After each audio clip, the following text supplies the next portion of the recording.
బాధేస్తుంది, చాలా దారుణం కూడా. ఇది ఇప్పుడు మిత్రులు చెప్పినట్టు 2వ తారీఖు 5:15 ప్రాంతంలో, అంతేనా కదా, 5:15, 5:30 గంటల మధ్యలో ఈ సంఘటన జరిగింది. వారు చెప్పినట్టు పొద్దుపోయిన తర్వాత తల్లిదండ్రులు తెలిసింది. అర్ధరాత్రి సమయంలో వచ్చి కంప్లైంట్ ఇచ్చారు.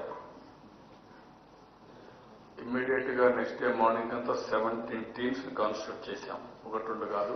నాకు మార్నింగ్ రియల్ టైం గవర్నెన్స్ అయిన తర్వాత నేను ఎప్పటికప్పుడు ఒకసారి సీఎం 2 ఆఫీసర్స్ తో మాట్లాడుతూ ఉంటే మా వాళ్ళు చెప్పింది జరిగిందంటే ఇమ్మీడియట్ గా పోలీసుల్ని టీంలు వేయండి, ఎట్టి పరిస్థితి తప్పించుకోవడానికి వీల్లేదు. మంత్రులు ఇద్దరు, కలెక్టర్, ఎస్పీ అందరూ అక్కడికి వెళ్ళండి, వెళ్లి బాధితులకు అండగా ఉండండి. ఎవరైతే ఈ సంఘటనకు బాధ్యులున్నారో వాళ్ళపైన ఫర్మ్ యాక్షన్ తీసుకోమని నేను ఆదేశాలు ఇచ్చాను. సాయంత్రానికి మళ్ళా మానిటర్ చేసి ఒకవేళ ఎవరైనా ఇన్ఫర్మేషన్ ఇస్తే 5 లక్షల రూపాయలు ఇన్ఫర్మేషన్ ఇచ్చేవాళ్ళు కూడా డబ్బులు ఇస్తామని అనౌన్స్ చేశాం. దానిపైన సాయంత్రం అదే రోజు చూస్తే ఈరోజు మార్నింగ్ ఇది జరిగింది. మొన్న రాత్రి, నిన్న మార్నింగ్ నుంచి టీంలు వేసాం. ఈరోజు మార్నింగ్ 5:15, 20 ఆ ప్రాంతాల్లో ఇతను ఆత్మహత్య చేసుకున్నాడు. ఈ ప్రెషర్ అంతా చూసిన తర్వాత ఆత్మహత్య చేసుకున్నాడని సమాచారం మన వరకు వచ్చింది. అది పోయిన తర్వాత చూశారు, అతనే అని చెప్పి గుర్తించే పరిస్థితికి వచ్చారు. అంటే ఈరోజు ఒక నేరం చేసిన తర్వాత మనిషి తప్పించుకోలేని పరిస్థితి క్రియేట్ చేశాం. కాబట్టి ఇంకెట్లా దొరికినా కూడా మనం దెబ్బతింటాం, ఇంకా ప్రతిష్ట పేరు పోతుంది, లేకపోతే మనం ఫినిష్ అయిపోతాం. ఇంకా అత్యాచారం ఇలాంటి కేసులు కూడా పెట్టి రేపు ఉరిశిక్ష వచ్చే పరిస్థితి వస్తుందని భయపడిపోయి ఈ ఆత్మహత్య చేసుకుని చెప్పి అనుకుంటున్నాను.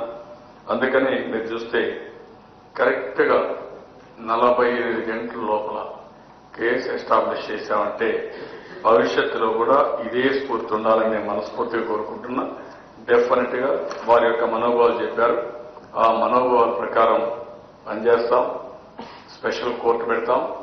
ఎవరైనా సరే ఈ రాష్ట్రంలో లా అండ్ ఆర్డర్ చేతికి తీసుకొని చిన్న పిల్లలపైన కానీ పెద్దవాళ్ళపైన కానీ అత్యాచారాలు చేసే వాళ్ళు ఎంత గొప్పవాళ్ళైనా సరే పనిష్మెంట్ తప్పదు, వాళ్ళని కఠినంగా శిక్షిస్తాం. ఉరిశిక్ష కూడా తప్పదు. కొత్త చట్ట ప్రకారం ఉరిశిక్ష ఉంది.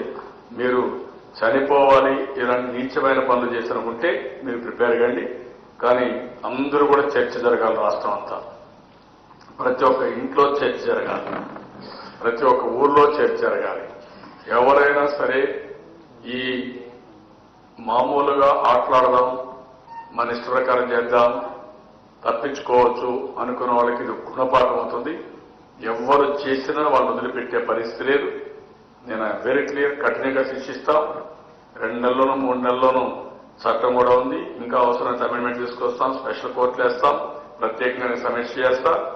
ఎవడైనా ఇలాంటి తప్పు చేసిన వాడు మాత్రం ఉరి కంబాలు ఎక్కించే వరకు వాళ్ళని వదిలిపెట్టాలని చెప్పి మరొకసారి ఈ రాష్ట్రంలోని ప్రజలందరికీ విజ్ఞప్తి చేస్తున్నాను.